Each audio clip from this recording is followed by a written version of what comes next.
Excellent. Okay, so yeah, could you just start off introducing yourself, telling us a little bit about Sure. yourself? I'm John Englander. I'm an oceanographer. I've written 2 books about rising sea level as a specific aspect of climate change. I'm a co-founder of the Rising Seas Institute. Okay. And what's your background? I mean, moving into studies and so forth. What drew you into this subject matter? Well, I'm afraid to say 50 years ago when I was in college, a long time ago, I was fascinated to learn about the ice ages and realized that sea level moved up and down hundreds of feet by nature. And in the ensuing decades, putting that together with the growing concern about climate, I realized that sea level was unique in that changing sea level would be a primary effect of rising temperatures in a warming planet and melting ice sheets, but also that our unequivocal record of changing sea level proved prior temperature change. So sea level rise is both an effect of climate change in the long term and also a documented evidence as sea level has changed over the millennia. Were you attracted just to learn more about it, or did you feel that you needed to do something about it and work out what it was that you could actually do? Even coming out of college, I was concerned about the oceans and the quality of life and the coral reefs and lots of things, and concerned about environmentalism, if you will. It was not till the 80s when I really thought about climate change, when Dr. James Hansen gave his first testimony to Congress in the United States. And that was a turning point. And then I did some work for Jacques Cousteau, and just before he died in 1997, he'd hired me as CEO. And the discussions with Jacques really were pivotal, allowing me to see the world differently, looking at it holistically, as he had done for so many decades in a pioneering way. And then it was my first trip to Greenland 10 years later in 2007, when I suddenly, with a great clarity, linked the effect of a warming planet and the decreasing glaciers on Greenland and Antarctica and what that would do to sea level, and realized there was a very simple visual story to tell, that sea level had changed up and down 400 feet, 120 meters in the past, and we were now at the beginning of a unnatural super period of warming that will change coastlines all over the world. Let's just jump forward a bit. Can you talk a bit about your books? Sure. How you kind of transposed your thoughts and ideas into something that would have an effect? In 2007, I did my first trip to Greenland, and the first night there, I suddenly had this clarity or epiphany that trying to explain climate change to a wider population was perhaps not as hard as we thought it was, because when you explain that sea level has moved up and down 400 feet, 120 meters, with each ice age cycle about every 100,000 years, and that was a natural cycle, that we were now in a new era. The planet was warming, we were causing it, as had been predicted 150 years ago. And as the planet warmed, the ice sheets on Greenland and Antarctica would get smaller, and sea level would get higher by tens of feet, many meters. And as that happened, the shorelines of 140 nations would move. The coastlines, the land would go underwater. Cities all over the world would go underwater. That was an epiphany, and I believe that it was possible to write about it in non-scientific jargon, that to talk in plain English. I don't use any technical words, not even mitigation. That is a put-off for most people. So I talk about slowing the warming, reducing the flooding, the cooling, the growing of the glaciers, the expansion of the glaciers, the falling or the rise of sea level, and shorelines moving inland, and speak about it just that plainly in plain language. And the simple concept that, again, sea level has changed throughout geologic history, up and down hundreds of feet, but we've now put it into an unnatural phase of warming when sea level, or the planet into an unnatural phase of warming, when sea level will rise and the shorelines will move miles or kilometers inland. So obviously, with it being when, not if, what what are your kind of short-term scenarios? Maybe using that that map of Florida that you have. What Sure. kind of timeframes are we looking at for dramatic change? Well, Florida historically just is a good visual example because of the peninsula and it being relatively, low elevation. If you look back 20,000 years ago at the peak of the last ice age, sea level was about 400 feet lower. 122,000 years ago at the last warm spot of the ice age cycles, sea level was about 25 feet or 7 meters higher than it is at present. So with Florida, we can see how sea level has gone up and down 100 meters plus, and that the size of Florida has doubled or halved from what it is today. So that's a good visualization. At a global level, this is going to affect places we tend not to think about. It's not just Florida and New Orleans, and Venice and New York City and places like that people think about, but it's Mumbai and it's Shanghai and it's Vietnam, are going to go largely underwater. I mean, a meter of sea level rise globally will move the shorelines dramatically in places that we don't tend to think of again, like Bangladesh, of course. But Copenhagen is a good example. A meter of sea level rise will be devastating to Denmark in general, and particularly to Copenhagen, which is a canal-based city that we don't think of. We may think of Venice, Italy. We may think of New Orleans, but this is going to change the face of the earth. Could you just expand on that briefly? It's just an observation in terms of a lot of the major population centres are coastal, I guess. Yeah, sure.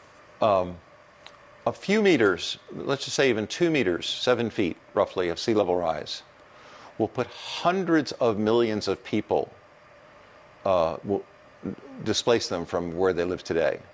In fact, The Economist magazine has estimated that over 1 billion people are within the zone of 10 feet of sea level rise, 3 meters. Right. What, just on a personal level, how do you feel about where we are and what our chances are? Okay. We're ignoring the signs that are in front of us. Again, the geologic history of sea level puts things in perspective, but this bigger picture that Earth had a stable climate for the last 10,000 years roughly, we more scientifically would say 11,400 years, the Holocene period that we think of as stable climate, setting aside the minor issues of the medieval warm period and the little ice ages, but the Earth's cycles of climate have varied throughout its 4.5 billion years of history. We've come out of this stable era of the Holocene.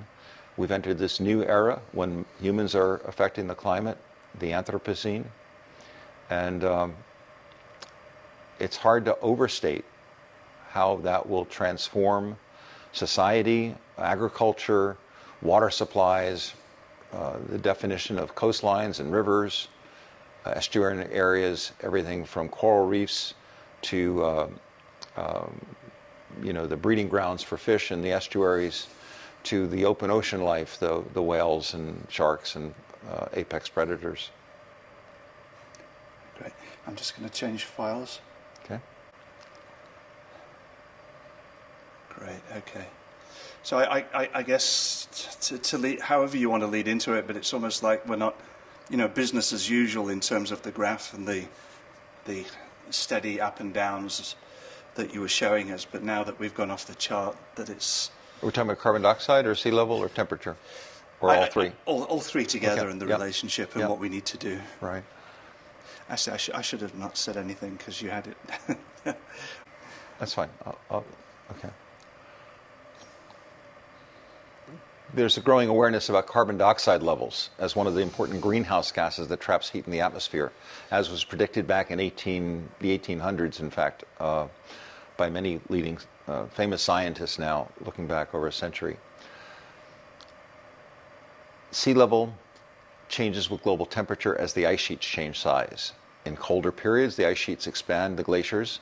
In warmer periods, they reverse and they melt and raise global sea level.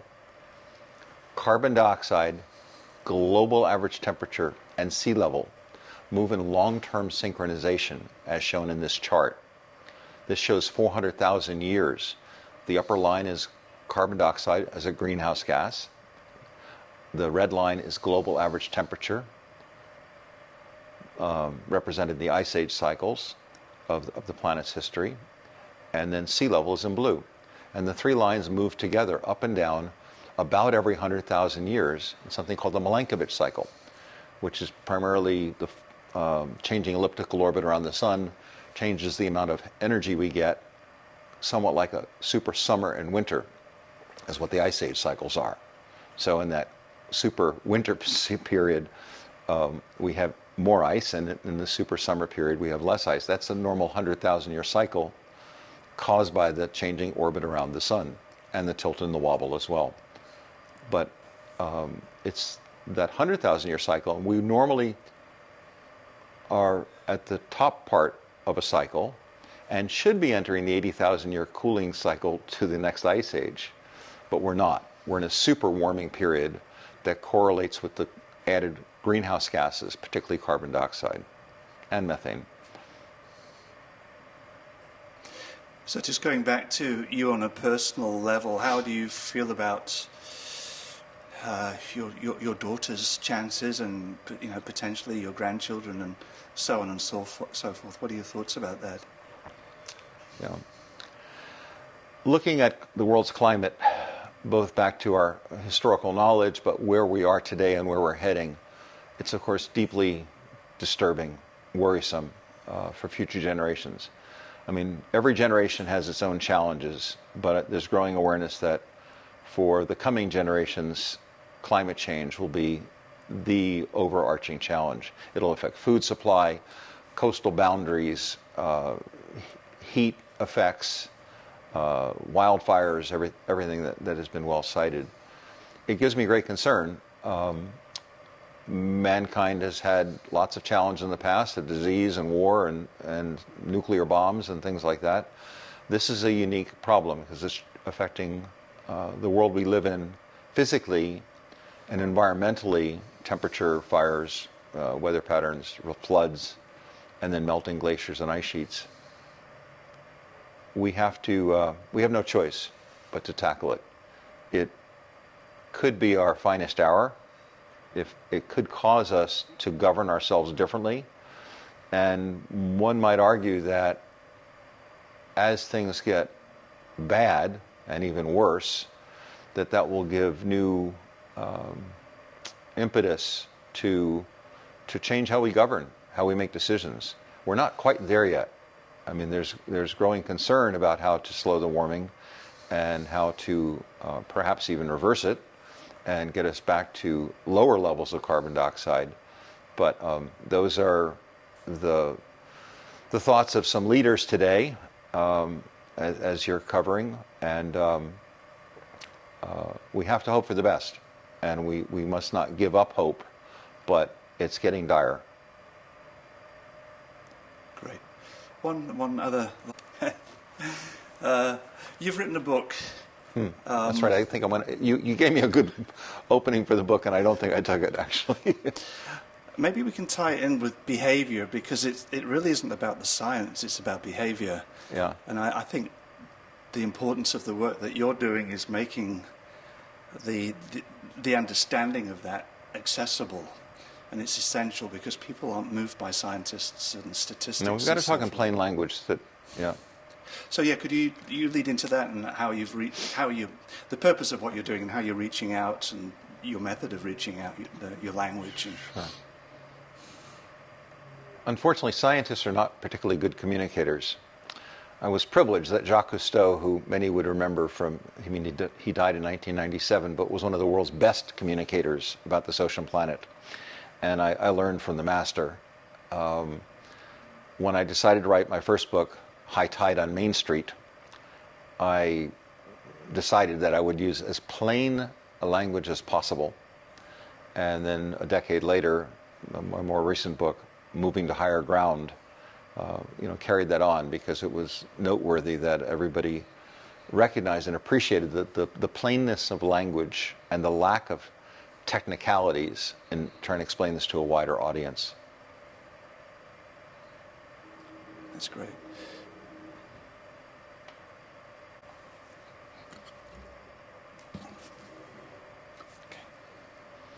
Okay? Yeah. Okay.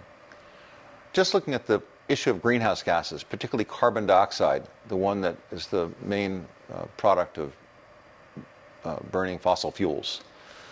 There's a lot of concern. How do we stop the increasing levels, which are now at 425 parts per million and going up several parts per year? There's efforts to level it off, to stop adding more each year at a faster rate. That would be kind of one level of response. But there are other calls to not only stop the emissions entirely, but how to remove carbon dioxide out of the atmosphere, so-called geoengineering, whether it be these plants that are kind of like giant, almost like air conditioner units, but that take carbon dioxide out of the atmosphere. But there's a whole variety of other things that can take the effects of cement, for example, which produces a lot of carbon dioxide in the process of manufacturing and utilizing cement. And so there are efforts to change that manufacturing process as a way to reduce the amount of carbon dioxide we're putting in the air, as well as taking carbon dioxide out of the atmosphere. One way or another, we have to stop this level of carbon dioxide going from the present 425 in relation to the historic highs of 280. I mean, the up and down range, as we looked at a moment ago, of 180 to 280 parts per million of carbon dioxide, that's the natural range of carbon dioxide going back over the ice ages for millions of years, 2.5 million years at least that we know of. We're now at 425 and going up 2 or 3 parts per year. If we let it keep climbing, we will enter a mass extinction. Many are noting that we've already started the process with the decimation of species. As many as 3/4 of various parts of the plant and animal communities are already at the risk of extinction, and that changes the rest of the ecosystem. That's great. Can I, so I've got 2 left, just redo that as a shorter soundbite without Sure. giving the examples of Sure. of cement and stuff like that. Just, Okay. Sure, because you've already got that covered. Yeah. Yeah, so I think just saying that, it's reduction, but it's also subtraction, or Right. however, and Okay. end up with the dire consequences. Okay. Okay. So Earth had a stable atmosphere for the last 11,000 years, and carbon dioxide was roughly ranging from 180 to 280 parts per million. We're now at 420. We need to not only stop adding to the carbon dioxide in the atmosphere, we need to find ways to remove it from the atmosphere, and then to get it back down to where it was in the period of the 11,000 years of the Holocene, which we think of as kind of a normal climate.